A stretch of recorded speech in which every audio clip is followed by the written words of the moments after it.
বাংলাদেশ ব্যাংকের গভর্নর মোস্তাকুর রহমান জানিয়েছেন, ইসলামী ব্যাংক নিয়ে একটি গোষ্ঠী অস্থিরতা তৈরির চেষ্টা করছে।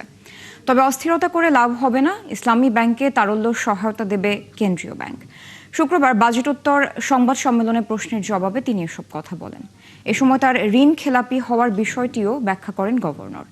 রিপোর্ট ইমদাদ হোসাইনের। দেশের সবচেয়ে বড় ব্যাংক ইসলামী ব্যাংকে চেয়ারম্যান নিয়োগ নিয়ে অস্থিরতা চলছে বেশ কয়েকদিন ধরে।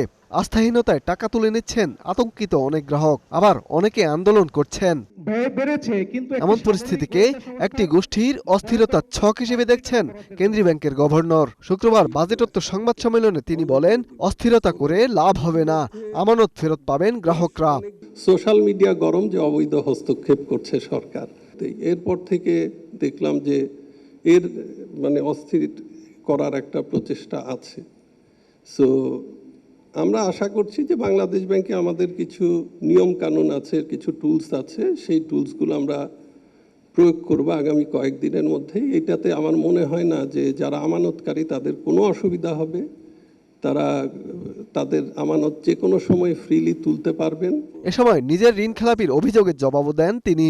জানান, 100 কোটি টাকা ঋণ পরিশোধ করেছে তার নিজের প্রতিষ্ঠান। আজ পর্যন্ত সেই ফ্যাক্টরি ব্যাংকের কাছে 1 টাকা ঋণ মওকুফ চায় নাই। শুধুমাত্র যেটা হয়েছে, সেই ফ্যাক্টরিটার প্রথম স্যাংশন ছিল এফএসএসপি প্রজেক্টের আন্ডারে, যেখানে সুদের হার ছিল 4%। তো 150 কোটি টাকা ইনভেস্ট করার পরে ব্যাংক জানায় যে ওই ফান্ডটা শেষ হয়ে গেছে, আপনাদেরকে এখন 9 থেকে 11% সুদ দিতে হবে। এইটা নিশ্চিত থাকেন যে আমরা কখনো 1 পয়সা 1 টাকা ঋণ মওকুফ চাই নাই, ঋণ নেইও নাই, এবং সেই প্রতিষ্ঠানের মধ্যে 100 কোটি টাকার উপরে ব্যাংকে পরিশোধও করে দিচ্ছে। এ সময় বিদ্যুৎ ও জ্বালানি মন্ত্রী জানান, আগের সরকারের লুটপাটের বোঝা বয়ে বেড়াতে হচ্ছে বর্তমান সরকারকে। ক্যাপাসিটি চার্জ নিয়ে উভয় সংকটের কথাও জানান মন্ত্রী। এই ইনভেস্টরদেরকে ব্যাংকেবল করার জন্য এই ক্যাপাসিটি চার্জটা এই ইনভেস্টরকে দিয়ে এখানে পাওয়ার স্টেশন নিয়ে আসছে। আর যদি আপনার ক্যাপাসিটিটা বন্ধ করে দেন, তাহলে আমরা পাওয়ার স্টেশন চালাতে পারবো না। আর আমার অবস্থাটা বুঝতে হবে আপনাদেরকে। আমি যদি এটা জোর করতে যাই, যদি পাওয়ার বন্ধ করে দেয়, তাহলে কিন্তু এই দেশের মধ্যেও আবার পাওয়ারের ক্রাইসিস সৃষ্টি হবে। পল্লী বিদ্যুৎ উন্নয়ন বোর্ডের 5 লক্ষ ডিজিটাল মিটারের অর্ডার দিয়েছে, 2.5 লক্ষ মিটার এনেছে।